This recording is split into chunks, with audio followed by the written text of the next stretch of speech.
Yeah, always good to have you along for the conversation as we dive right into it here. Is it Thursday, man? The week's mostly gone already. It's remarkable. It's remarkable the speed with which these weeks pass when there's so much going on in the headlines.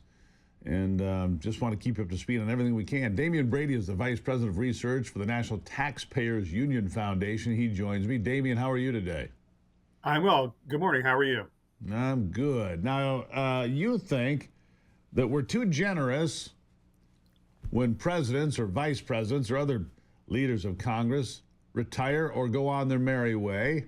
You think maybe we should trim the bill for the former presidents and the perks that they get. What do you mean by that?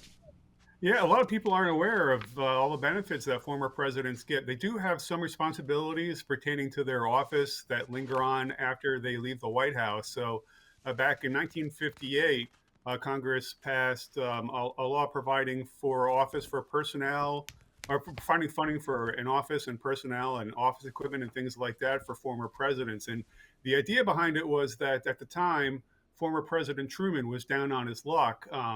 And so they wanted to help him out to preserve the dignity of the office of the president after they leave the office. But it turns out in recent years, when his widow's papers were released, that he really had a lot more wealth than was understood at the time. And now in the modern days, President Biden has just signed a $10 million book deal. Presidents can go out and make speeches and get hundreds of thousands of dollars a pop at that, and the opportunities for all kinds of production deals with Netflix, such as Obama has. So these perks that we're continuing to provide today, we ought to have a cap on that, so that way we're running up about $5 million a year in some of these perks provided to former presidents. So it's time to rein that in, especially given our massive deficit and the $37 trillion in debt that we have. Well, presidents and members of Congress like this term means testing, right? I don't think we have a former president, not in my lifetime, that was a pauper. So maybe they don't need any of that. I'll give them the Secret Service protection, obviously. But beyond that, do they really need anything?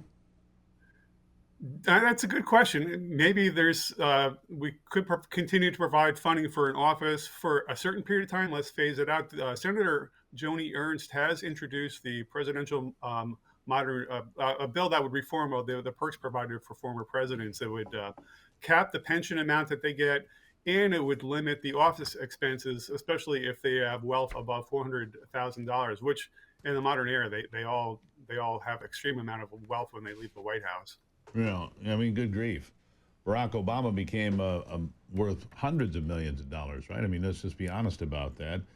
Bill and Hillary Clinton seem to siphon plenty of money into their accounts, whether ethically or unethically, that's for others to determine, but they end up with a lot of money. They don't need my taxpayer dollars to pay anything. That's my opinion.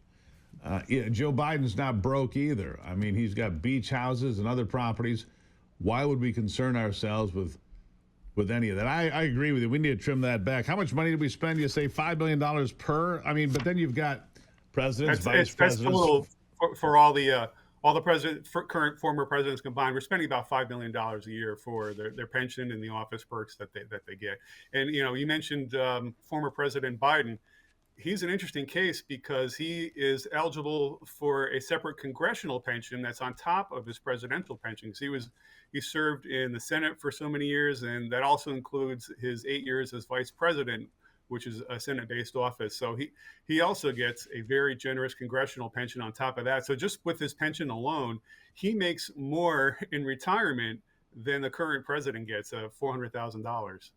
Right, and Trump gives his away, but that's fine. So you get a pension for being vice president, a pension for being president, a pension for being a senator. If you had served in the House, you'd be 4X on this deal. Yeah, there's not too many people in the past who've had so many years in the Senate and then as well serving in the White House as well. No, but it happened. And so therefore, the Presidential Allowance Modernization Act, look, these guys don't need the money. And I don't care if they think they earned it. They're serving us, the American people. And most of these presidents spend too much money doing too many things that shouldn't have been done in the first place. So maybe they could atone for their spending spree by not taking this money.